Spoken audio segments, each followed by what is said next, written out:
Temps d'arrêt, le podcast sur l'art et la science du coaching, animé par Coach Frank, présenté par Très Bon Point. Bienvenue à Temps d'arrêt.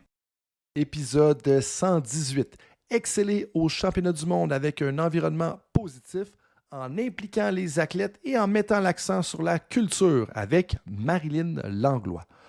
Bonjour tout le monde, c'est Coach Frank qui est avec vous. Mon intention avec Temps d'arrêt est de déconstruire tout ce qui touche de près ou de loin à l'art et la science du coaching. Je fais ça parce que ma mission personnelle, c'est de contribuer à la performance et au bien-être de tous les intervenants francophones en sport et en activité physique.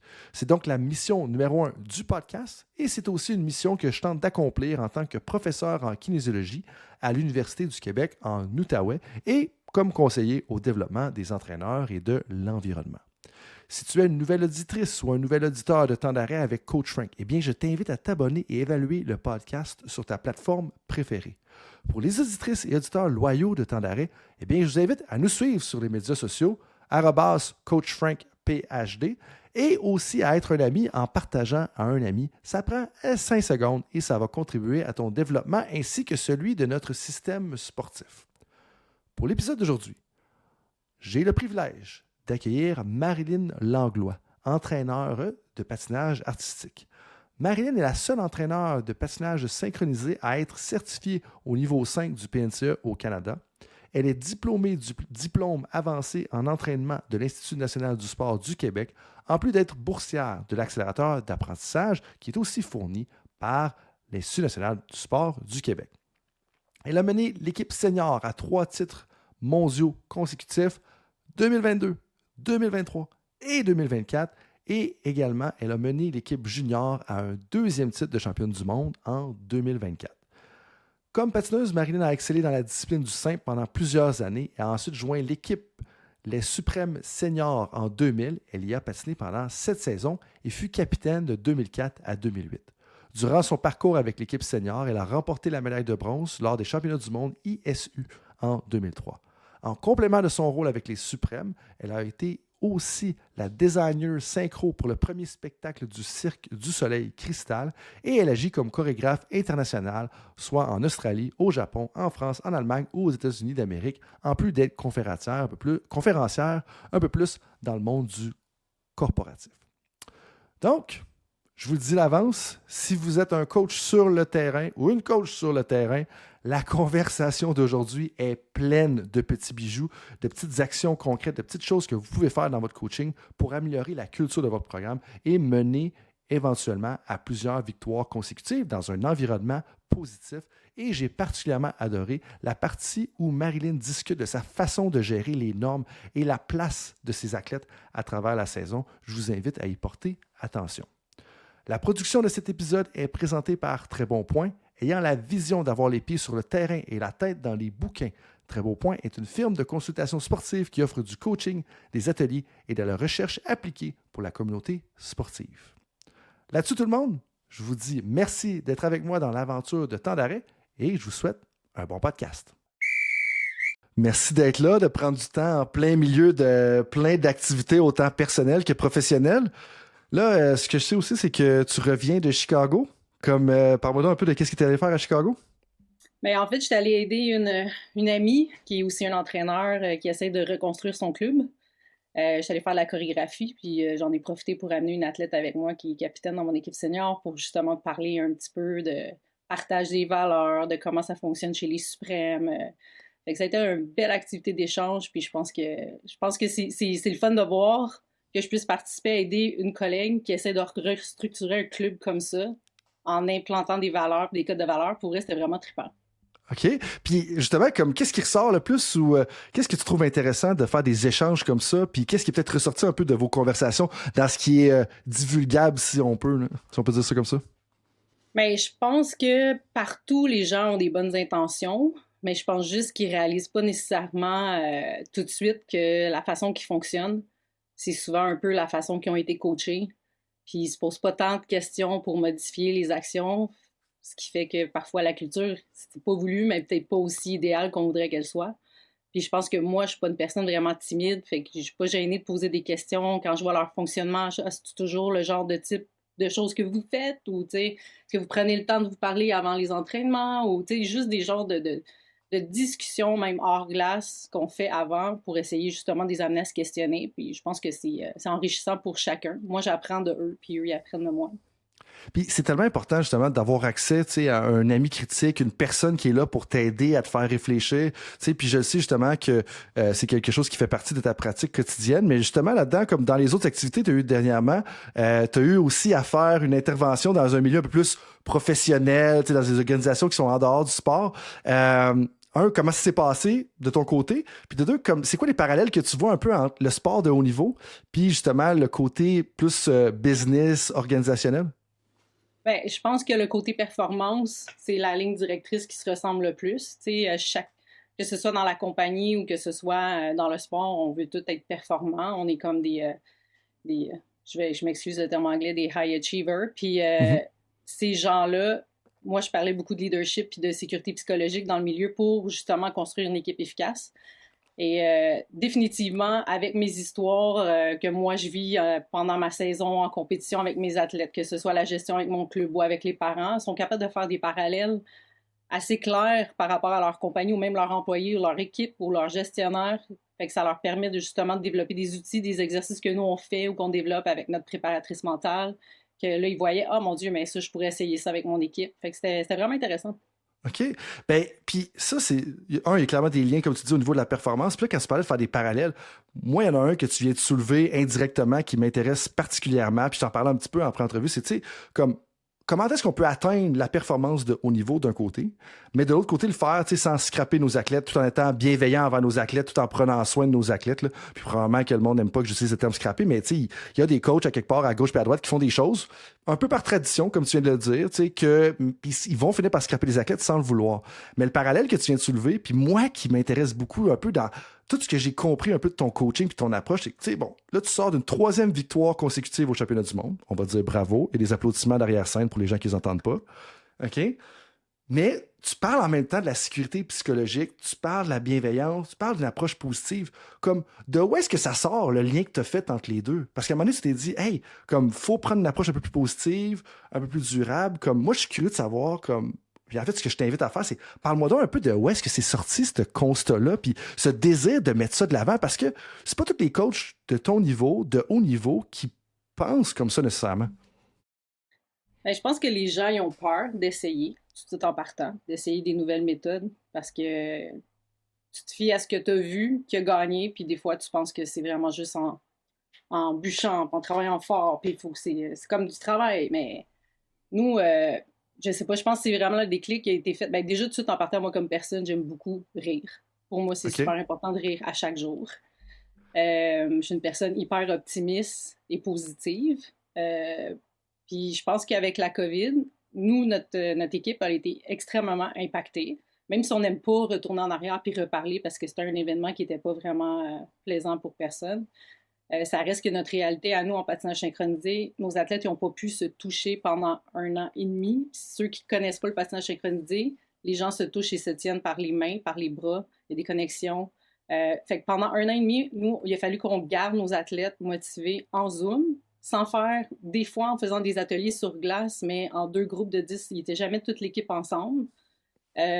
Puis tout était très anxiogène à l'extérieur. Fait que nous, on s'est dit, OK, là, il faut vraiment qu'on s'assoie avec nos athlètes, qu'on s'assure que ce soit un moment le fun dans leur vie quand ils viennent, que ce soit en entraînement en Zoom ou qu'ils viennent à l'aréna, même si c'est pas ce qu'ils sont habitués ou s'ils sont confortables, parce que tout était hyper anxiogène pour eux. L'école est en Zoom. Tout le monde avait peur de ce qui était pour se passer. Ouais. Puis on a ouvert le canal de communication. On s'est assis avec nos athlètes pour vrai, parce qu'on le faisait souvent, mais je pense qu'on savait pas c'était quoi écouter pour vrai. Puis on a vraiment pris le temps avec chacun d'entre eux. Toi, comment ça va aujourd'hui? Y a-t-il quelque chose qui t'a fait peur dans ce que tu as entendu aux nouvelles? Tu veux en parler? Tu sais, de prendre le temps de vraiment savoir qu'est-ce qui les inquiète, qu'est-ce qui leur faisait du bien, tu sais, de soulever leurs highlights, leurs points merveilleux de la journée. Tu sais, chacun devait partager des points qui leur avaient fait du bien ou optimistes ou positifs dans leur journée. Fait que ça a commencé beaucoup avec ça. Tranquillement, on a vraiment essayé de s'assurer que après ça, quand la vie est retournée comme plus à un cycle normal, on s'entend que c'était quand même, ça aurait été facile de retomber dans notre zone de confort. Mm-hmm. Et on s'est vraiment fait, à chaque début de saison, on s'est fait des meetings, même avec les parents, puis avec les athlètes. À chaque fois, on se le rappelle. Fait que, OK, cette année-là, il est arrivé quelque chose de spécial. Puis on est sorti de la pandémie sans s'être touché pendant 1 an et demi. On a commencé nos programmes en retard en créant avec des bâtons pour compenser le fait qu'on ne pouvait pas se toucher sur la glace. Fait qu'on avait des bâtons OK. pour ne pas se toucher, pour garder nos 2 mètres de distance. Puis malgré tout ça, nous, on n'avait aucune idée, les coachs, si c'était pour fonctionner. Là. On a Ouais. juste dit, bon, faut être créatif, faut être innovateur, faut essayer des nouvelles choses. On le fait avec confiance. On ne sait pas où c'est que ça va nous amener, mais en même temps, on le sait qu'on va apprendre des choses ensemble. Puis au bout de tout ça, mais ça a fait en sorte qu'on a gagné notre premier championnat du monde contre des équipes qui compétitionnaient sur le milieu pendant la saison. Nous, c'était notre deuxième compétition depuis 2 ans.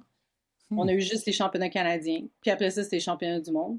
Fait que je pense que ça nous a convaincus comme entraîneurs que c'était possible de faire des choses vraiment différentes, même si des fois on ne savait pas exactement ce qui était pour en sortir, mais que si c'était plaisant, si c'était équilibré avec les athlètes, puis s'ils se sentaient impliqués à 100% dans le processus, parce que ça, c'est une autre chose qu'on a vraiment mis l'emphase, c'est s'assurer qu'eux, ils décidaient avec nous, OK, qu'est-ce que vous pensez maintenant qu'on pourrait améliorer, étant donné qu'on n'a pas nos entraînements normaux. Pour nous, dans les entraînements normaux, c'est OK, let's go, on fait ça, ça. Mais là, c'est pas ça. Fait que selon vous, qu'est-ce qu'on peut faire pour compenser? Qu'est-ce qu'on peut essayer comme méthode? Fait qu'on a vraiment fait beaucoup de partage avec les athlètes, avec les leaders. Avec nos intervenants hors glace aussi, on a travaillé fort justement à s'assurer qu'on était tous alignés avec les mêmes valeurs puis qu'il fallait que ce soit plaisant. Puis je pense que ça l'a démontré dans les 3 dernières années, parce que ça n'a pas été des années parfaites qu'on a eues les 3 dernières années, mais ce qui en est ressorti, c'est qu'on a quand même réussi à gagner. Puis nos athlètes ne sont pas parfaites, là. Je tiens à le souligner, là. Je veux dire, tu sais, oui, j'en ai des filles qui ont des désordres alimentaires, j'ai des athlètes qui ont des problèmes d'anxiété, j'en ai qui ont des problèmes de gestion d'horreur avec l'école. Par contre, ce qu'on fait, c'est qu'on leur apporte les outils parce qu'on les amène à être capables d'en parler, puis à nommer le problème, ça nous aide à faire partie de la solution avec eux, puis les accompagner, puis les faire sentir qu'ils sont encadrés, qu'ils sont supportés, puis qu'on va être là pour eux, peu importe que ce soit au patin ou même à l'extérieur. Je pense que c'est un peu ce qu'on a mis en place. Fait que la trame de fond, c'est vraiment comme essayons de faire ça d'une façon positive, puis ayons pas peur de faire les choses différemment, de ce que j'entends, mais aussi en même temps, tu sais, tu dis, hey, on essaie des nouvelles choses, puis la façon que je l'entends, c'est comme si tu faisais juste essayer, mais en réalité, de ce que je comprends, puis je pense que le sous-texte de ce que tu disais, c'est en réalité, on a pris des risques calculés, on a essayé de faire les choses différemment, de façon calculée. Puis ça, c'est quand même un élément important de dire, OK, je pense pas que tu t'es levé un matin, puis faut faire les choses différemment, faisons n'importe quoi. C'est comme, OK, stratégiquement, en fonction des paramètres qu'on a, puis ça, c'est important. Puis là, t'as amené un point où est-ce que, tu parlais du premier championnat du monde, où vous avez seulement compétitionné 2 fois dans l'année, c'était votre deuxième compétition, vous avez gagné quand même. Hein? Des fois, il faut se le dire, là, je pense que les coachs en tant que tels, on a tendance à trop en faire. Puis je m'inclus là-dedans, là, mais je devrais peut-être plus après 7 ans là, de retraite coaching. Là, mais comme on s'entend que si des fois, on fait des compétitions pour en faire, mais en réalité, on a-tu besoin d'en faire autant? Mais là, moi, ça m'amène, selon des dires de nos collègues, on va le nommer Marc-André Duchesneau, tu étais perplexe suite à la première conquête du championnat du monde. Puis, si j'ai bien compris un peu l'esprit, c'est que tu réalisais qu'il fallait comme ouvrir la boîte noire parce que comme, OK, on a gagné, mais comme, qu'est-ce qui s'est passé pour qu'on gagne? Puis la question que je te renverrais par rapport à ça, c'est comme, qu'est-ce que tu as trouvé, qu'est-ce que tu as réalisé après avoir réfléchi sur la première conquête du championnat du monde dans une année qui ne s'est pas déroulée comme vos années traditionnelles se passaient peut-être avant un petit peu? Je pense que la proximité qu'on a développée avec nos athlètes, je pense que ça, c'est quelque chose qui nous a vraiment aidés. Je pense aussi que, clairement, oui, on s'est remis en question après parce que, définitivement, pour nous, c'était pas coulé dans le béton là, que ça allait fonctionner. Mais oui, c'était des risques calculés dans le sens qu'on faisait pas des choses ridicules. Là. C'était vraiment des entraînements, juste des entraînements peut-être qu'on avait moins le temps de faire normalement dans nos horaires. Que là, on a décidé de prioriser certaines choses. Exemple, mettons la flexibilité. On s'était dit, OK, ça, c'est un de nos challenges, c'est un de nos défis comme équipe. Bien, on s'est assuré de mettre en place plus de sessions d'entraînement de flexibilité, mais de force flex. T'sais. Fait qu'on a réfléchi un peu plus loin. Je pense aussi, pour réussir à performer, comme tu dis, 2 performances sous la pression dans un championnat du monde au Canada en plus. On s'entend, la pression était là. Bien, je pense qu'on jusqu'à la journée de la compé, on ne savait même pas si nos athlètes étaient pour compétitionner, dans le sens qu'il y avait encore des tests COVID. Okay. Puis nous, après les championnats canadiens, là, pour vous mettre dans le contexte, on a à peu près 4 semaines de préparation pour le championnat du monde. Puis, en revenant des championnats canadiens, qui a été notre unique compétition, où on a fait un record national, presque toute l'équipe a attrapé le COVID, une après l'autre. Puis, ouais, fait que pendant comme chaque semaine, il nous manquait 2-3 athlètes à chaque entraînement sur la glace, qui étaient en train de visualiser l'entraînement sur glace en Zoom. Puis, pour expliquer plus l'image, moi, c'est pas comme une équipe de hockey que je peux dire tu vas prendre le rôle de l'attaquant, tu vas prendre le rôle de la défense. Non, c'est une chorégraphie. Fait qu'ils ont tous des rôles vraiment chorégraphiés, des pas différents. Fait que c'est pas simple de remplacer une personne pour 2 ou 3 pratiques. Fait qu'on s'est mis à faire on appelle ça des runs relais, pour essayer d'impliquer tous les athlètes. Ouais, on est sorti de la boîte, là. On a fait comme, OK, faut qu'on puisse s'entraîner. On n'est pas capable de faire une routine du début jusqu'à la fin avec tout le monde qui sont supposés être là pour compétitionner quand ça va être le temps. Fait que nos athlètes, on a des athlètes qui sont en rotation, qui patinent peut-être juste un programme au lieu de patiner 2 en compétition. Bien, ces athlètes-là, ils sont bons dans tel ou tel élément. Fait qu'on savait, OK, dans tel élément, toi, t'es bon, tu te sens bon, parfait. Toi, tu vas rentrer là-dedans. Là, après, pouf, la fin de l'autre élément, pendant que la routine elle roule, toi, c'est toi qui rentre puis qui remplace la personne. Fait qu'on a comme développé des genres de run-relais. Puis ça a été comme assez phénoménal comme moment de sentir tout le monde travailler dans la même direction aussi, parce que tout le monde voulait que ça marche. Puis la journée, la veille, le samedi, la semaine avant les championnats du monde, on a fait notre premier run, tout le monde ensemble. Fait qu'on a fait une fois la chorégraphie, tout le monde ensemble avant de partir pour les championnats du monde. Mais rendu quand même à notre camp d'entraînement là-bas, on savait toujours pas s'ils pourraient compétitionner parce qu'il y avait des tests PCR qui continuaient à tester négatif, même si elle avait plus le COVID. Donc, le matin même, on a réussi à avoir les tests. Fait que pour nous, dans notre tête, rendu là, c'était, on peut-tu juste se rendre? Puis ça fait 2 ans qu'on attend un championnat du monde. On peut-tu juste avoir du fun et en profiter, là? Puis, tu sais, vous pouvez patiner sa tête, ses fesses, on s'en fout. Embarquez sa glace, c'est votre moment, profitez-en, puis on va juste être content, puis ayez du plaisir entre vous autres.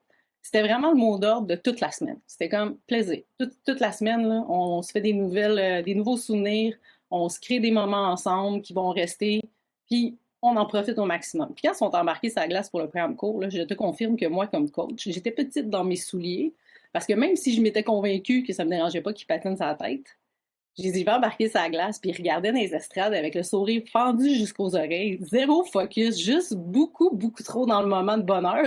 Okay. Puis là, j'étais comme, oh my God, mais qu'est-ce qui va se passer avec ça, tu sais? Puis finalement, écoute, performance du tonnerre, elles ont été fantastiques. Moi, j'étais super fière, puis en plus, ils ont fait un super bon score. Puis là, le lendemain, on a dit, OK, guys, pas de pression. Ça semble fonctionner quand on se dit qu'on a juste du fun, puis on ne stresse pas avec ça. Puis eux autres, ils ont tellement eu de plaisir que ça les a convaincus, c'est vrai. On va aller juste avoir du fun. Ils sont sortis de là, puis ils ont tellement eu de fun, puis bon, le résultat il est arrivé. Fait que... Mais toi, dans tout ça, comment tu as géré ton propre stress puis ta propre réalité? Parce que là, tu parles beaucoup des athlètes, puis il y a 2 volets. Puis je vais revenir un petit peu à tout ça, mais moi, je suis curieux de savoir comment toi, tu t'es géré là-dedans. Parce que, tu sais, là, je pense aux entraîneurs qui se préparent pour les Jeux olympiques, qui se préparent pour les Jeux panaméricains, les championnats du monde, name it, la Coupe Stanley, peu importe. Comme c'est quand même particulier de gérer tout cet imprévu-là en tant que tel. C'est drôle que tu me dises ça parce que je me rappelle Marc-André, avant mon 2e championnat du monde, il me disait, mais là, on va se parler cette semaine, mais t'es pas stressé? Puis j'étais comme, non, j'ai pas le temps d'être stressé. Cette semaine, moi, j'ai pas le temps. Je vais être stressé, mais que j'arrive à la compétition. Moi, je suis dans mon moment présent. Fait que si j'ai un conseil à donner, un livre à lire, le Precious Present, okay. Qui est un conte. Puis ça, c'est un livre qu'on lit avec nos athlètes à chaque année, autant nos athlètes novices, juniors que seniors. Là. Puis c'est un conte qui se lit en même pas 40 minutes. Puis okay. Chaque athlète lit une page à la fois. Puis ça fait vraiment une belle leçon, une belle morale que, tu sais, d'être dans le futur, penser à ce qui va se passer, penser aux résultats, ben ça fait que tu vis pas dans le présent, t'as pas le precious present. Puis si t'es dans le passé, puis si t'es dans le « j'ai peur que ça l'arrive », ben t'es pas en train de penser à ce qu'il faut que tu fasses dans le moment, tu sais. Fait que j'essaye moi aussi de me l'appliquer à moi comme coach.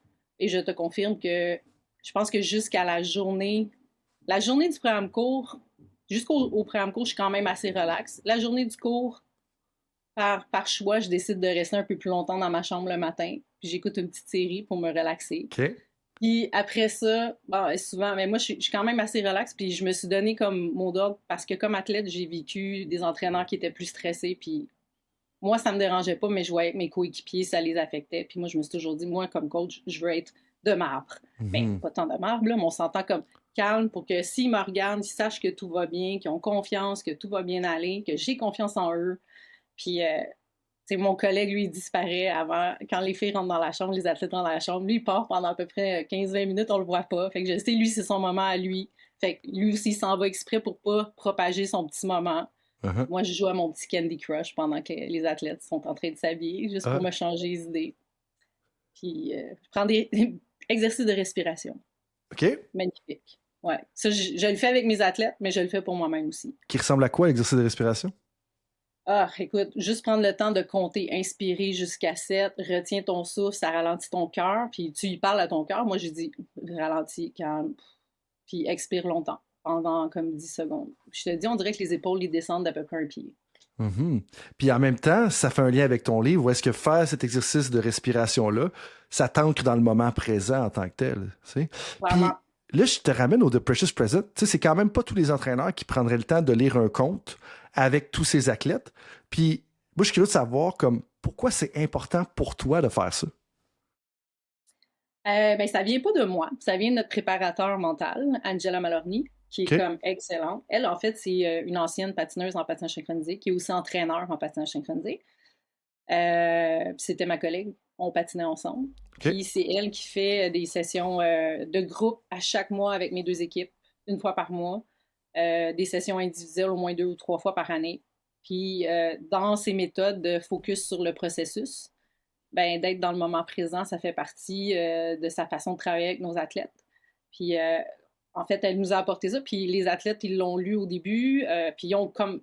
Puis c'est vraiment intéressant parce qu'un livre comme ça, chaque chapitre que ça t'explique dans le livre, dépendamment de comment tu te sens ou où tu es dans ta vie cette année-là, tu vas aimer certaines parties, ça va te parler plus que d'autres parties. Puis c'est pour ça que les athlètes continuent à nous demander à chaque année, quand elles sentent qu'ils commencent à être stressés, souvent, c'est les athlètes qui demandent « Il me semble qu'on serait dû là, pour lire notre Precious Present. » Fait que là, je suis comme « Ah oui, OK, il faut que je le mette dans l'horaire. OK, on va le planifier. C'est soit un soir après une pratique officielle ou on essaye de trouver le bon moment pour que justement que ça soit efficace, puisque c'est un moment qu'ils sentent qu'ils en ont besoin. Fait qu'elles sont plus allumées dessus. » Puis, tu as tellement raison avec cet élément-là, dans le sens que je pense que des fois, on sous-estime la valeur de relire un livre. Puis ça, là, je pourrais partir sur une tangente de 1 heure par rapport à ça. Mais tu sais, je suis un peu tanné de l'abondance d'informations d'aujourd'hui. Tu sais, comme, faut que tu lises tel livre, faut que tu écoutes tel podcast. Puis là, je sais que je suis cordonnier mal chaussé parce qu'en ce moment, vous écoutez un podcast, puis on en fait un autre.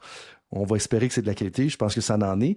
Mais l'idée là-dedans, c'est que tu sais, puis la liste de livres là, qui est là, elle n'est pas juste là par hasard, comme les livres qui sont à ma gauche, pour ceux qui vont écouter la version vidéo, c'est des livres que je me dis, hey, un jour, je vais les relire. Puis il y en a certains là-dedans que j'ai lu 2 fois, il y en a d'autres que j'ai lu 3 fois. Puis le point un peu que je veux ramener à ce que tu disais, c'est qu'à chaque fois que tu les livres, t'es pas à la même place dans ta tête. Puis tu sais, nous, en théorie de l'apprentissage, on dirait ta biographie est pas la même. Ta biographie, pas ta biographie sur ton site web ou ton CV. Ta biographie étant tes expériences, ce que tu connais, ce que tu as vécu, tes émotions, ta maturité, tout a changé. Puis fait que quand tu vas lire chacune des phrases, t'es pas au même point dans ta tête, puis tu vas peut-être faire des réalisations que t'as pas vues, puis peut-être aussi juste que tu t'endors moins rendu à la page 10. Fait que la page 10, au lieu de la lire en diagonale cette fois-ci, t'as lu pour vrai, tu sais. Fait que ça, moi, je pense qu'il y a de la grosse valeur là-dedans. Là. Ah, clairement, c'est sûr. Puis, c'est quel ton favori? Mon favori, oh boy. Ça dépend pourquoi. T'as vu, je vais te relancer la question. En passant, c'est mon podcast. Mais non, je t'agace là-dessus. Ça dépend pourquoi. Pour le leadership, pour la productivité, pour la santé? Ah, j'irai avec la santé, tiens. La santé, un de mes préférés, ça a été Outlives de Peter Attia en ce moment, que j'ai fini. Très biomédical là, jusqu'à un certain point, mais en ce moment, là, la santé à long terme, ça m'intéresse beaucoup. Parce que, tu sais, on en parlait un peu dans le dernier épisode avec Michel Fortier, tu sais, sur la qualité de vie. Parce que, tu sais, le rythme que tu soutiens, par exemple, comme 3 championnats du monde, coach, voyage, présentation corporative, chorégraphe à telle place, comme c'est demandant. Mais l'affaire, c'est que si on veut que Marilyn soit encore au top de sa game en 2053, ben comme faut que la santé soit là. Puis là, je balance un petit peu là-dedans, tu sais. Mais là, je te relance peut-être toi la question comme, est-ce que tu as une lecture en ce moment plus particulière? J'ai lu dernièrement Grit de Angela Duckworth. J'ai adoré. Je trouve que ça parle beaucoup, puis je trouve que c'est intéressant parce que ça donne différentes formes de façons d'éduquer qui peuvent fonctionner. Fait que c'est pas juste comme un format. Ouais. Non, j'ai trouvé ça vraiment intéressant. Puis je trouve que c'est le fun de voir que tu peux, un peu comme Jean-Paul Richard avec la motivation, qui dit que c'est une habileté que tu peux entraîner, ben je trouve que le courage aussi, la façon qu'il en parle, c'est une façon que tu peux l'entraîner. Fait que je trouverais c'est très intéressant. Puis des fois, on contrôle un peu plus notre sort qu'on pourrait penser. Des fois, même s'il y a des événements externes qui vont certainement influencer les résultats. Parlant de résultats, on a parlé beaucoup de votre premier championnat du monde. Mais moi, ce qui m'intéresse particulièrement, puis je pense que tu le sais, puis là, ben, au-delà de juste l'approche que tu as, ou en fait en dessous, parce que l'approche que tu as est encore plus fascinante, mais dans les 3 championnats du monde, selon toi, comme qu'est-ce qui vous a amené à être capable de répéter l'exploit? Parce que ça, c'est une affaire qui n'arrive pas tout le temps. On en voit beaucoup de one-hit wonder, puis pas... Les personnes ne sont pas mal intentionnées, puis c'est pas nécessairement des mauvais coachs ou des mauvaises coachs. C'est juste que c'est pas facile de gagner 3 championnats. Fait que moi, je suis curieux de savoir comment est-ce qu'on peut répéter l'exploit, puis qu'est-ce que vous avez fait en fait pour être capable de reprendre ça puis de le répéter année après année? Ben, je pense que la première chose qu'on a faite, c'était justement de ne pas essayer d'utiliser la même recette.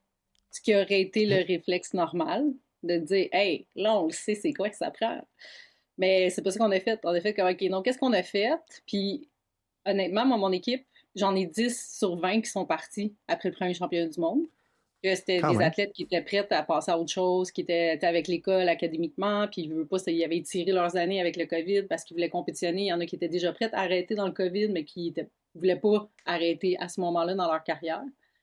Fait que, de toute façon, il fallait comme un peu repartir la recette. Puis je pense que ça nous a aidé aussi comme coach à justement pas embarquer dans justement c'est simple, on refait la même chose. D'adapter, puis ça, c'est une autre chose qu'on a amélioré, c'est vraiment de prendre le temps de fixer des objectifs individuels puis d'aller chercher un service plus personnalisé puis individualisé à chaque athlète. Tu sais, souvent, t'entendais « there's no I in a team ». Ben, peut-être un peu, dans le sens qu'il faut savoir mettre ton équipe de l'avant puis pas avoir un trop gros ego pour que ton équipe fonctionne. Mais je pense que le I, l'individu, il est ultra important dans l'équipe. Parce que si tu veux que chaque personne se sente unique, qui contribuent à leur maximum, ben, il faut qu'ils sentent qu'elles sont importantes dans ton équipe. Puis je pense que ça, c'est quelque chose qu'on a essayé de miser puis de développer justement autant sur la glace techniquement que hors glace avec la préparatrice mentale qui souvent prend le temps de s'asseoir avec eux. OK, on va partager quelle qualité de tel athlète est-ce que tu adores. Prenez le temps de faire un round table. Chacun dit qu'est-ce qu'il aime chez l'autre. OK. Puis d'où l'importance justement qu'on dit tout le temps d'être gentil. Ça, c'est une autre chose que pour nous, c'est super important. Là. Be kind. Soyez gentils entre vous. Il n'y a pas de cool gang. C'est fini, ces histoires-là. Les films à la Mean Girls, que tu sais, chez nous, dans notre club, t'es pas plus cool parce que t'es bon. T'es pas plus cool parce que t'es meilleur en relations sociales. Non, si t'es cool, c'est parce que t'es capable d'aller chercher tout le monde. Là, tu vas être cool. Quand tu vas être encore plus cool, quand tu vas être encore meilleur, c'est parce que tu vas être capable d'être à l'écoute, puis communiquer, puis amener ton équipe à s'aimer pour leurs différences. Puis tu vas être capable. L'autre chose que Angela dit tout le temps avec les athlètes, c'est « be curious, not judgmental ». Soyez curieux et non dans le jugement. Puis ça, c'est quelque chose qu'on a mis en place, que dès qu'on sent que les athlètes commencent à porter un jugement sur quoi que ce soit des situations qui sont même pas sur la glace ou qui sont par rapport, mettons, à des compétiteurs ou même situations dans le monde, qu'on parle que tout de suite, on va avoir le réflexe de faire comme « Oh, OK, attendez, soyez curieux et posez des questions. Portez pas un jugement tout de suite. Vous connaissez pas le background de ces personnes-là. Vous connaissez pas le contexte de la situation. Allez chercher plus d'informations, puis après, vous ferez votre idée. Fait que je pense qu'il y a un principe d'éducation qu'on a essayé d'instaurer aussi, qui nous aide justement à modifier notre recette à chaque année, puis à la rendre individuelle à l'équipe qu'on a. Je pense que ça a été quelque chose qui nous a vraiment aidé à répéter, mais sans répéter, en répétant différemment. Il y a comme des principes directeurs, des lignes directrices, des principes généraux que vous allez maintenir à travers le temps, comme Be Kind. Puis, tu sais, Be Kind dans une équipe, je pense que c'est tellement important parce que c'est comme, faut que tu protèges ta famille. Puis là, je me retenais, là, mais je vais le faire le lien. Là, puis tu sais, j'en parlais justement avec mes filles dans les dernières semaines. C'est comme, il y a tellement de monde là, qui vont être méchants en dehors, un. Deux, qui vont te mettre de la pression. Comme, on n'a pas besoin d'être méchant puis de se mettre de la pression à nous autres. Puis là, je sais que la réalité il y a 16 filles sur la glace, là, puis je vais t'amener à parler un petit peu plus de ça, des 32 lames. C'est pas la même réalité que mes deux filles, mes deux plus vieilles filles, ma troisième est inclue aussi, mais elle parle un petit peu moins, fait que c'est plus difficile d'avoir ces conversations-là. Ceci étant dit, tu sais, c'est un peu ça l'esprit que moi, je pense qui est important, puis au niveau de générer un esprit d'équipe, puis d'avoir, tu sais, puis oui, c'est peut-être pas une famille, mais vous passez quand même beaucoup de temps ensemble, puis c'est comme, hey, on n'a pas besoin de s'engueuler entre nous, puis de se critiquer négativement entre nous trop sévèrement, comme, on peut-tu juste, quand on rentre dans l'aréna, comme se protéger puis prendre soin une de l'autre. Tu sais, c'est un peu ça l'esprit. Est-ce que je me trompe? Puis c'est bien. Puis, en fait, je serais curieux de savoir en même temps, il y a combien d'athlètes dans l'équipe? Je sais qu'il y en a 16 sur la glace, mais vous en avez jusqu'à combien? Ça dépend des années, mais normalement, c'est autour de 20. Fait que la façon qu'on fonctionne, ça, c'est pas tous les clubs qui fonctionnent comme ça. Chacun a sa façon de faire. Pour nous, c'est important que nos athlètes se poussent du début jusqu'à la fin de l'année. Fait que la façon qu'on fonctionne, on ne prend pas comme les 16 meilleurs puis on leur donne une place dans le premier cours, dans le premier nom. Pour nous, c'est comme, on en choisit à peu près 12 qui ne seront pas en rotation, puis il y en a 8 qui partagent une place. Puis ça peut changer tout le long de la saison. D'où l'importance d'être gentil. Puis nous, quand ils changent de place, puis que, tu sais, c'est une qui s'en va faire la place puis qui font les rotations, ils sont obligés de le faire avec un high five sincère. OK. C'est pas. Puis ils sont obligés de s'encourager, puis va partager avec ton ami qu'est-ce que tu as compris qu'il fallait modifier dans ce patron-là pour l'aider, pour être sûr que l'équipe perd pas de temps puis qu'on puisse avancer tout le monde ensemble. Puis, tu sais, cette année, ce qui est intéressant là-dedans, je pense, les juniors, cette année aussi, on a gagné champion du monde junior, puis nos athlètes, on a 20 athlètes qui ont compétitionné au championnat du monde junior. Puis, tu sais, c'est une réalité que il y a des athlètes qui sont à niveau presque équivalent, puis peut-être un petit peu plus fort un que l'autre, mais quand tu inclus tout le monde dans le processus, quand c'est possible de le faire sur la glace, sinon il faut le faire différemment pour qu'ils se sentent aussi inclus, je pense que tu peux aller chercher le succès puis l'implication de tout le monde encore plus. Puis d'où l'importance de justement de travailler fort avec chaque athlète pour qu'ils soient capables d'avoir un discours positif dans leur tête tout le temps, parce que veut pas, c'est un sport de comparaison, c'est un sport jugé. Fait eux aussi se comparent quand ils sont en rotation toujours avec les autres. Puis nous, c'est toujours, OK, comment tu vois quelque chose de positif là-dedans? Est-ce que tu es capable de te parler positivement? Puis on ramène tout le temps ça, tu sais, faut que tu sois ta meilleure amie. Comment tu te parles dans ta tête? Faut que ce soit la même façon que tu dirais les choses à ta meilleure amie. Fait que, tu sais, je pense que c'est un principe qui est vraiment important. J'ai rien contre les autres équipes qui disent 16 spots puis c'est eux autres qui patinent. Nous, des fois, on a même 22 patineuses. Comme cette année, dans le senior, on a 22 athlètes. Il y a 2 patineuses en entraînement qui sont là juste pour s'entraîner pour peut-être être prêtes l'année prochaine pour faire l'équipe. Ouais. Mais ces filles-là doivent se sentir aussi importantes. Puis d'où l'importance de l'inclusion dans l'équipe, de faire les activités ensemble, puis de miser sur les forces de chacun et chacune. Puis je pense que les entraîneurs ont un grand rôle là-dessus. Parce que c'est important souvent, ils ne sont pas capables de les nommer, c'est quoi leurs forces. Fait que des fois, il faut les aider à les découvrir. Puis en les aidant à les découvrir, ben là, à ce moment-là, ils commencent à s'épanouir. Puis c'est comme un beau jardin de petites fleurs qui s'épanouissent. Les athlètes ne connaissent pas nécessairement leurs forces, tu sais, certains d'entre eux, parce qu'ils ne prennent pas nécessairement le temps ou on ne leur donne pas nécessairement l'espace pour prendre le temps de les identifier, parce qu'on est tout le temps orienté sur les corrections puis l'amélioration. Puis si je reviens un petit peu à ce que tu as dit, comme c'est puissant au niveau du leadership parce que c'est comme si tu amenais de façon positive le fait que leur place n'est pas garantie dans l'année. C'est-à-dire que comme on part avec 12 qui sont fixes, 8 qui sont sur la rotation, mais la première chose que tu as dit, après avoir mentionné cet élément-là, c'est comme non, mais ça peut changer à tout moment dans l'année. Puis ça, il n'y a rien de pire que de dire, OK, on commence la saison en septembre, pouf, les dés sont jetés, vous autres, vous êtes garantis, puis après ça, les autres, ben battez-vous pour les 4 places qui restent. Ben là, à un moment donné, ça crée plein de problèmes. Un, ça peut amener les gens à être dans la zone de confort. 2, ça l'amène à dire, hey, là, c'est injuste, finalement, en 6 mois, je suis rendu meilleur que l'autre qui est dans les 12. Fait que là, ça peut amener plein de choses négatives. Fait que, 1, ça, c'est le premier élément. Mais 2, c'est comme de la compétition saine où est-ce qu'on s'entraide. Puis ça, c'est normal. Puis moi, je lève tout le temps mon chapeau à un de mes premiers mentors dans l'équipe de football universitaire. Il m'a dit, c'était le partant, moi, j'étais le deuxième. Clairement que mon but dans la vie, c'était de le battre, puis d'être meilleur que lui. Puis au-delà d'aller de mon anecdote de carrière de joueur, qui ça fait déjà 12 ans aujourd'hui, il m'a dit, Frank, là, il me partage tous ses secrets. Puis il m'a dit, OK, mais là, j'étais comme, Mike, pourquoi tu me partages tes secrets? Je dis, ben, Frank, si t'es meilleur, tu vas me forcer à devenir meilleur, puis là, on va tous devenir meilleurs. Puis j'étais comme, wow!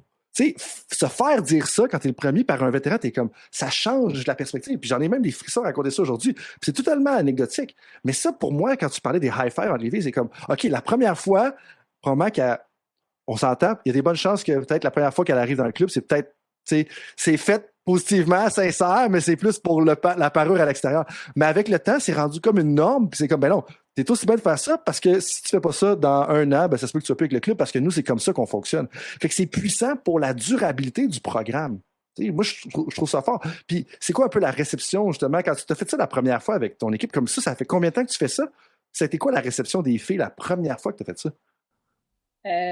Écoute, je peux même pas me rappeler, en fait, parce que ça fait tellement longtemps que c'est dans notre culture que OK. je peux même pas dire d'où c'est parti. Puis même la même façon que, tu sais, on demande aux athlètes de dire merci quand ils reçoivent des corrections, tu sais, parce qu'on est comme, on prend le temps, tu sais, on échange ensemble. Je pense que ça vient aussi beaucoup de nos novices, encore Angela qui faisait un travail merveilleux parce qu'elle n'est plus entraîneur en chef du novice, là. Elle a d'autres projets. Mais à ce moment-là, c'est sûr que novice, c'est de 12 à 15 ans, fait que c'est l'âge un peu plus difficile peut-être au niveau des adolescents. Ouais. Puis je pense qu'elle a bien établi des limites que là, je pense que plus les années ont avancé, plus on a décidé justement, comme tu dis, que pour nous, chez nous, c'est comme ça que ça se passe. Si tu déroges de ça, c'est tolérance zéro. OK. C'est clair comme ça. Puis, tu sais, dans le passé, je pense que comme coach, j'ai peut-être été plus tolérante parce que j'essayais de comprendre. J'avais pitié des fois, mais je me suis rendu compte avec le temps que s'il y a quelque chose que mon instinct me disait qui n'était pas bien, que je sentais qu'il y avait des actions qui n'étaient pas, que j'aurais pu protéger encore plus mes jeunes par rapport à des comportements qui n'étaient pas corrects, mais que j'osais pas nécessairement agir tout de suite. J'espérais que ça allait mieux, mais là, définitivement, maintenant, j'attends plus. Maintenant, je nomme tout de suite, quitte à me tromper, puis que la situation, finalement, c'est pas ça du tout. Puis, bon, ben écoute, j'ai mal interprété, mais je voulais juste être sûre que... Puis je répète, parce que nos valeurs, c'est ça, puis c'est important, fait que je suis vraiment désolée, j'ai mal interprété, mais je veux que tu comprennes que c'était juste pour ça que ça m'inquiétait, parce que pour moi, c'est important pour nous, tu sais. Ce que j'entends là-dedans, c'est imputabilité, dans le sens que tu n'as pas peur de tenir les gens imputables, mais aussi d'être imputable toi-même avec ce que tu viens tout juste de mentionner, de dire, hey, comme, j'ai interprété la situation de cette façon-là, j'ai fait une erreur, comme, parfait, on va. Mais là, moi, je suis curieux de savoir, parce que j'imagine que, bon, tolérance zéro pour certaines choses, mais il y a certaines choses que peut-être que tu laisses aller ou que tu acceptes et tout ça, mais moi, je suis curieux de savoir, elle est où la nuance entre on tolère rien qui déroge de notre culture, mais en même temps, on veut pas être autocratique, un peu trop autoritaire. Puis je sais que je pense pas que c'est ça. C'est pas nécessairement parce que j'ai ça en tête quand je pense à toi puis je pense à ton coaching, mais j'entends plusieurs coachs me dire, hey, comme, est où la ligne là-dedans? Parce que c'est comme, on a notre culture, mais en même temps, on veut pas être autocratique non plus dans notre coaching. Ben, je pense que c'est par la communication. Honnêtement, encore là, l'éducation, puis poser des questions, puis vraiment clarifier les situations, parce que c'est pas noir ou blanc. Moi, quand j'étais plus jeune, je pensais que c'était noir ou blanc, puis j'aimais ça. Moi, c'était clair, c'est simple de même, pouf. T'en vas à gauche, c'est à gauche. T'en vas à droite, c'est à droite. Il n'y a pas de diagonale qui existe, c'est de même. Mais avec le temps, j'ai réalisé que, tu sais, comme exemple, une situation qui arriverait, que je considère qui est comme pas dans les limites acceptables, mais je vais quand même prendre le temps de m'asseoir avec les personnes pour nommer la situation, nommer le problème. Si la personne est prête à admettre que c'est pas correct, puis à qu'elle voit du changement, ben moi, pour moi, il y a de l'espoir. Puis après ça, il faut que je vois des actions. Parce que c'est beau les paroles, mais si les actions sont là, je pense qu'on a tout intérêt à essayer de comprendre pourquoi les gens agissent d'une façon, puis les aider à apprendre. Mais en même temps, après ça, si c'est répétitif puis que c'est nuisible, ben là, je pense que c'est là qu'il faut mettre ses limites. Fait que je pense que il y a quand même une certaine latitude. C'est pas comme première infraction, pouf, ou je vais donner un exemple, les sarcasmes. OK. Moi, l'utilisation de sarcasme, je n'aime pas ça parce que pour moi, c'est négatif. Même si ça peut être super drôle, puis il y a des gens qui sont sarcastiques, extrêmement drôles, mais moi, j'encourage pas mes athlètes à utiliser les sarcasmes et je les nomme quand je les entends parce que je leur explique que ton sarcasme, il est drôle dans le moment, mais il peut faire sentir quelqu'un autour vraiment petit.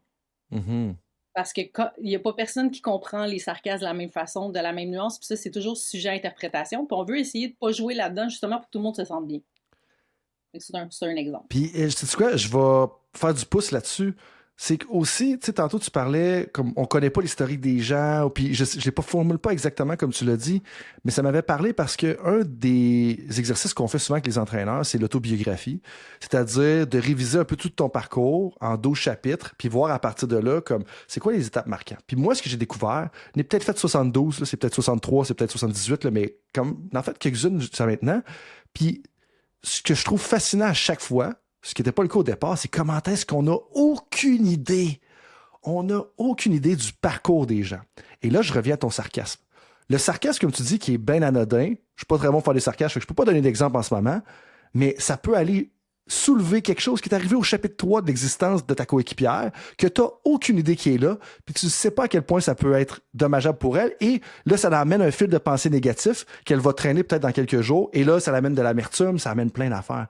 Fait que de bien doser ça, je trouve ça intéressant. Comme j'avais jamais pensé le verbaliser comme tu viens de le faire, donc un, merci de le faire, mais deux, je pense qu'il y a un lien direct avec ça, où est-ce qu'on n'a aucune idée, même si tes athlètes, comme ils passent, tes 20 athlètes passent 32 heures sur la patinoire ensemble par année, incluant les rencontres et tout ça, comme on connaît pas toutes des personnes, puis on connaît pas toutes de leur vie, puis ça, c'est important, puis ça, je pense que ça peut éviter probablement comme des zones grises ou de l'amertume ou comme plein de choses en bout de ligne. Non, c'est Puis, sûr. puis là, une des choses dans les petits nuggets que tu as amenés dans les derniers mois, il y a plusieurs bijoux de coaching qui sont ressortis d'une activité que tu as faite justement en lien avec l'accélérateur d'apprentissage qui est offert par l'Institut national de sport du Québec. Puis il y en a un pour moi qui a attiré mon attention, puis je pense qu'il va attirer l'attention de bien des entraîneurs. C'était l'importance de valoriser l'effort. Ça va. Je pense qu'il y a plusieurs coachs qui l'entendent, mais si tu as quelque chose à dire là-dessus, vas-y. Mais c'était valoriser l'effort et les erreurs pour tous les membres de l'équipe. Qu'est-ce que tu fais pour valoriser les erreurs? Puis pourquoi tu veux valoriser les erreurs?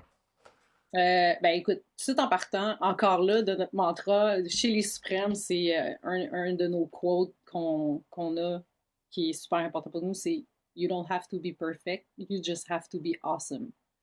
Et tu sais, on est toujours avec des athlètes, ça c'est en fait en français, c'est t'as pas besoin d'être parfait, t'as juste besoin d'être extraordinaire. Okay. Puis je pourrais le compléter avec t'as juste besoin d'être qui tu es. Puis nous, avec les athlètes, je pense que c'est quelque chose qu'on essaie de leur apprendre que tu seras jamais parfait parce que beaucoup d'athlètes sont ultra perfectionnistes puis ça l'amène plein de comportements qui sont obsessifs puis qui sont pas positifs ou sains. Au-delà de ça, dans la performance, c'est prouvé dans les recherches que quelqu'un qui n'a pas peur de faire des erreurs va se rattraper beaucoup plus vite. Puis dans les faits, si on regarde les performances de mes athlètes aux championnats du monde, des 3 derniers championnats du monde, moi, je te confirme qu'il y avait des erreurs. Il y en a toujours. C'était très clair. Mais il y avait tellement, comme, sont tellement drillés, sont tellement habitués que c'est pas grave, que pour eux autres, c'est juste, on continue, puis on vend notre salade, puis on continue à faire nos choses qui sont super bonnes. Ou un petit manque de contrôle, oh, me s'en faire ici, oh, correct, on continue comme si rien n'était. Puis ça les empêche pas de partager puis de faire vivre une expérience humaine et extraordinaire au public donc, et aux juges. Mm-hmm. Et ça, c'est quelque chose qu'on met en pratique en entraînement tout le temps. Tu sais, quelqu'un va tomber, c'est comme « Ah, enfin, la première est tombée, on essaie un nouvel exercice qui est difficile. Yeah, merci, tu t'es lancé. » Ils partent tous pas de vitesse, puis là, on est comme « Hey, on peut-tu, s'il vous plaît, prendre le risque, accélérer? C'est pas grave si vous tombez. Ouais. » Puis même rendu dans la routine, si jamais il y a un pépin, tu paniques pas, tu te relèves, tu continues. De toute façon, la musique continue, il faut que tu sois capable de te rattraper, puis on va t'aider à développer ce que tu as besoin pour te rattraper vite. Et je pense que, tu sais, juste par exemple, l'année passée, mes juniors, première compétition, j'ai une de mes petites qui est tombée dans le dernier élément du programme. Puis elle, dans sa tête, pendant qu'elle patinait, elle était là. OK, je suis pas tombée, yes, je suis pas tombée. Pouf, elle se ramasse en pleine face. Il reste comme 20 secondes, même pas. Puis là, elle est sortie de la glace en panique. Puis en venant me voir, en me disant « Marilyn, je suis tellement désolée, je m'excuse. » Mais pourquoi tu t'excuses? Tu as testé tes limites, tu as appris quelque chose. On va débriefer, on va se parler, on va faire une rétroaction. Pourquoi c'est arrivé? Parce que c'est pas le genre de chute qui arrive normalement en pratique. Mais je dis « No big deal. Tu as appris quelque chose, on va apprendre quelque chose, puis on va arriver meilleur la prochaine fois, puis c'est tout. » Puis, tu sais, en débrief, en plus, avec cette athlète-là, justement, c'est en discutant qu'elle se disait, elle avait tellement peur, c'est sa première compétition junior, elle avait tellement peur de tomber que elle, pour elle, OK, enfin, je suis pas tombée, mais son focus n'était pas sur le moment présent. Fait que ça nous a permis de ramener, tu sais, bon, parfait, il n'y a pas de problème. Là, on a appris qu'il faut se rappeler nos mots-clés du moment présent si ça nous aide à mieux performer dans le moment pour justement faire comme en entraînement. Puis je pense que l'autre chose aussi qu'on met en phase, c'est on ne peut pas faire différent de ce qu'on fait en entraînement en compétition. Fait que ça les aide parce qu'en entraînement, ils ne sont jamais parfaites. Puis on le verbalise. Puis si vous entendez, à un moment donné, il y a une petite entrevue, je pense, sur l'ISU avec mon collègue, ils viennent de faire leur visualisation, puis c'est juste avant qu'ils embarquent sur la glace, on a mis la musique, ils sont dans leur tête, programme fini, puis là, on a ah, c'était beau, c'était-tu le fun? Puis là, ils sont comme, ah oui, c'était le fun. Puis là, mon partenaire, il est là, est-ce que c'était parfait? Non, parfait, c'est ça qu'on voulait. Fait que, tu sais, je pense de juste de le répéter, mais t'as pas le choix parce que c'est plus fort que toi, tu veux toujours être parfait. Tu penses que c'est ça qui va plaire, la perfection. Mais moi, je pense que ce qui plaît, c'est la passion, la générosité de l'athlète, le comment il fait la chose. C'est pas la perfection. Puis, à force d'essayer d'atteindre la perfection, peut-être que tu te neutralises toi-même, tu sais, dans le sens que comme tu essaies tellement d'être parfaite que finalement, tu n'es pas aussi dynamique, tu n'as pas la même prestance sur la patinoire et tout ça. Super intéressant. Puis, en lien un peu avec tout ça, comme qu'est-ce que tu aimerais, là, tu sais, si mettons, il y a un entraîneur d'un coach qui se prépare pour les Jeux olympiques, tu as une entraîneur qui se prépare pour sa nouvelle saison universitaire. Comme qu'est-ce que tu aimerais qu'il retienne un peu de ce que tu as dit dans les dernières minutes? Aimer aux athlètes pour qui ils sont. Je te dirais que ce serait la chose, apprendre à les connaître et à les aimer pour les belles choses qu'elles ont à nous apporter. Parce que même nous, en tant qu'entraîneurs, ces jeunes-là nous font grandir. On apprend plein de choses pour essayer de les aider à être meilleurs. Et je pense qu'il faut avoir de la gratitude pour ça. Mais puis c'est en les aimant pour qui ils sont. Puis en leur disant, parce qu'ils ne savent pas. Il ne faut pas prendre pour acquis qu'elles le savent. C'est important de nommer puis de dire les choses. Puis, en fait, permets-moi de faire une petite tangente, mais tu as parlé à plusieurs reprises de l'importance de nommer. Comme, qu'est-ce que tu veux dire par ça concrètement, puis pourquoi c'est particulièrement important? Ben parce que les non-dits, là, c'est tellement sujet à interprétation. Puis, tu sais, moi, des fois, puis même moi, là, dans le passé, j'ai pu penser, exemple, qu'avec ma collègue, que pour moi, c'était clair que je la trouvais excellente, extraordinaire comme collègue, mais je ne l'ai jamais nommée. Mais moi, dans ma tête, à moi, ça travaille avec moi, c'est automatique. C'est parce qu'elle est extraordinaire, sinon je ne travaillerais pas avec.